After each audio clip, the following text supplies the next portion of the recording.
A special thank you to each of our subscribers who make this channel possible. Here's today's story. In a significant and controversial ruling, the UK Supreme Court has declared that the terms sex and woman in the Equality Act should be defined based on biological sex, without consideration for gender recognition certificates.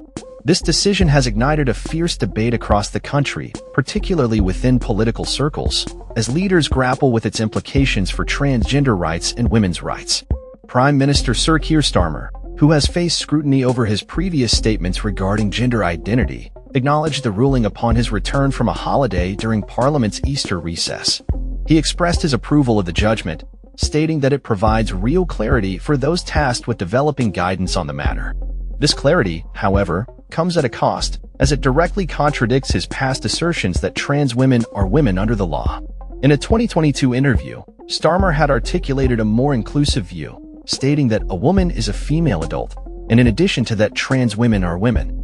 Yet, when pressed on this point following the Supreme Court's decision, his spokesperson firmly stated, "No," indicating that the government now aligns with the court's interpretation that a woman is defined as a biological female.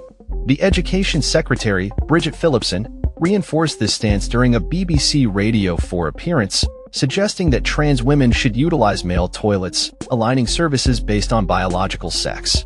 While she acknowledged that many businesses might provide unisex facilities, her comments reflected a broader government policy shift that prioritizes biological definitions over gender identity.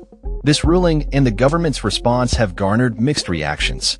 Figures within the gender-critical movement, including prominent author J.K. Rowling, have welcomed the Supreme Court's decision, viewing it as a necessary affirmation of biological definitions. Conversely, pro-trans advocates have expressed profound disappointment, arguing that the ruling undermines the rights and dignity of transgender individuals. Phillipson condemned recent vandalism at a pro-trans march in London, labeling the actions as completely unacceptable and emphasizing the need for mutual respect and dignity for all individuals, regardless of gender identity. The decision has prompted a re-evaluation of policies concerning single-sex spaces, as the ruling stipulates that individuals born male identifying as female may be excluded from women-only spaces if deemed proportionate. This has raised questions about the future of gender-inclusive policies within the Labour Party, as many MPs who support trans rights may feel uneasy with the government's current trajectory. Critics, including Conservative leader Kemi Badenoch, have accused the Labour government of a significant U-turn, claiming that they have shifted their stance in response to the Supreme Court's judgment rather than maintaining a consistent position. Badenoch asserted that the public is aware of the definition of a woman and criticized the government for appearing to need the court's guidance on such a fundamental issue. As the political landscape evolves in light of this ruling, it remains to be seen how the Labour Party will navigate the tensions between upholding women's rights and supporting transgender rights. The Supreme Court's ruling has undeniably created a pivotal moment in the ongoing discourse surrounding gender identity in the UK, prompting leaders to reflect on their policies and the implications for their constituents. With the potential for further debate and division within the Labour Party, the discourse surrounding gender identity and rights is far from settled. The government is now tasked with ensuring that guidance aligns with the court's ruling while also addressing the concerns of both trans individuals and those advocating for women's rights.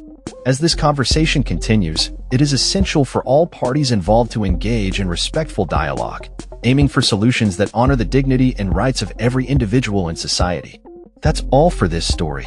We upload videos every day covering many different subjects, so hit that subscribe button to stay informed. Thanks for watching.